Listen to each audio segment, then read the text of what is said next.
गोजोन मोनाबिलिनि बयखौबो बर' निउसनि गोदान खौराङाव बरायबाय। आसा खालामो नोंथांमोना खौरांखौ जोबजाबसिम नायलांगोन। अन्नानै चेनेलाव गोदानै फैदोंबा शेयार आरो साबस्क्राइब बानायदो। दिनैनि गोदान खौरांफोरावनो दङ। तितागुरिनि सालभेशन फाउन्डेशन रिहाबिलिटेसन सेन्ट्रियाव थैनाय रिपुल गयारिनि थार बिजिरनाय हास्थायदों। थांनाय 27 सेप्तेम्बराव क'क्राझार जिल्लानि सिङाव थानाय तितागुरिनि सालभेशन फाउन्डेशन रिहाबिलिटेसन सेन्ट्रियाव सेरफांगुरि ओनसोलनि जाम्फैगुरि गामिनि थागिबि सुरेन गयारि आरो शर्मिला गयारिनि आंगो फिसाज्ला रिपुल गयारिखौ माखासे निसा एबा ड्राग्स जानाय एबा बाहायनाय नुनायलाय बिमा बिफाजों लोगोसे नखरनि बाय बाहागिफोरा फाहामथाय होनो थाखाय दोनहैदोंमोन। नाथाय दुखुनांथाव बाथ्रा, साननैसो उनाव एबा 30 सेप्तेम्बराव बिमा बिफानो सेन्टारावनो फासि नांना थैबाय होनना फोरमायहरनाय लोगो लोगो नायनो थांसेयावबो बिमा बिफानो नायनो मोनाखै फिसानि गोथै सहखौ। लोगोसे गोबाव सम बारलांबाबो मोनाखै फिसानि पस्टमार्टेम रिपर्टखौबो।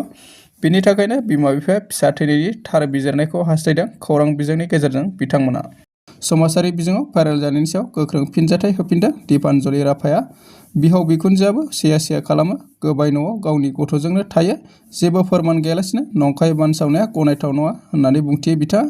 गावनि असे फिसाया माब्लाबा रां गरसेबो गथ'नि फरायनायावबो होआ आरो नाया। गाव फोरोंगिरि खालामनानै मोननाय रांजोंसो जोबोद खस्थ' सोलिबोदों होननानै बुंथियो बिथाङा।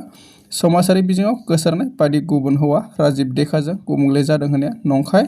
आंनि फिसाय अतुल देका आरो नखरनि बिहाव बिखुनजोफोरा ज' जानानैसो आंनि सायाव खिथेर लादों आरो फाव फान्दायनानै आंखौ होखारनायनि सोलो खालामदों होनना खौरांगिरिनि सिगाङाव फोरमायो दीपान्जलि राभा बिथाङा। मोननै गल्ड मेडेल देरहानो हादों हिमांशु सिंह दैमारि बिथाङा। थामथि दमादर मेम'रियेल अल इन्डिया अपेन काराटे चेम्पियनशिप गेलेनानै मोननै गल्ड मेडेल देरहानो हादों हिमांशु सिंह दैमारिया।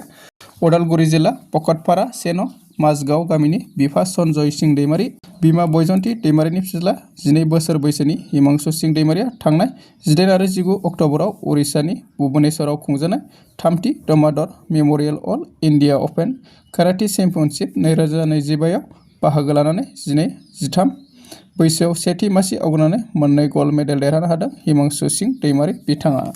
गोनोखो आदबजों बोरमा फिसिनानै रांखान्थि बिथिङाव गोख्रों जानो हादों डिमाकुसिनि अनसुमा बर' बिथाङा। गोनोखो आदबनि बोरमा फिसिनो लाइमोनफोरखौ खावलायबावदों बिथाङा। बोरमा फिसिनो गोसो गुदुं लाइमोनफोरखौ गावनि खाथियाव सोलोंफैनो खावलायदों अनसुमा बर'आ। उदालगुरि जिल्लानि डिमाकुसियाव थानाय आइभेटनारियाव जायखिजाया समाव लोगो हमफैनो हागोन होननानै फोरमायदों बिथाङा खौरां बिजोंनि गेजेरजों।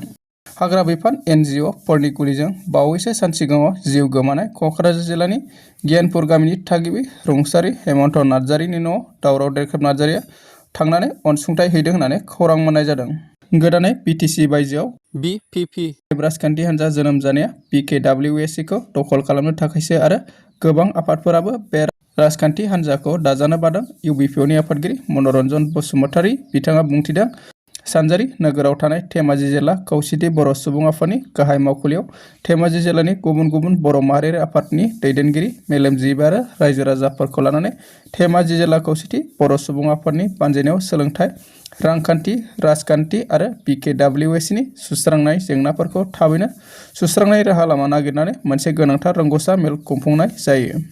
बर' थुनलाइ आफादा मिरु मावफुं मेलखौ क'क्राझाराव थानाय गाहाय मावख' रुपनाथ ब्रह्म हलाव दिनै लानाय जायो। बे मावफुं मेलावनो लोब्बा आफाद महरै दुलाराय बर' फरायसा आफादनिफ्राय लोगो आफादगिरि खोरोमदाव औवारी, गाहाय नेहाथारि खनीन्द्र बसुमतारी, नेहाथारि बिरखां नार्जारी, सुबुं फोनांजाब नेहाथारि सोमदोन ब्रह्म, लोगो गेलेमु नेहाथारि पुरन सिंह बसुमतारी आरो मावख' नेहाथारि रोदोम बसुमतारी बिथांमोना बाहागो लाहैयो होननानै खौरां मोननाय जादों। दासिमनि खौराङा एसेनोसै। अन्नानै खौरांखौ मोजां मोनोबा लाइक, कमेन्ट, शेयार आरो साबस्क्राइब बानायदो।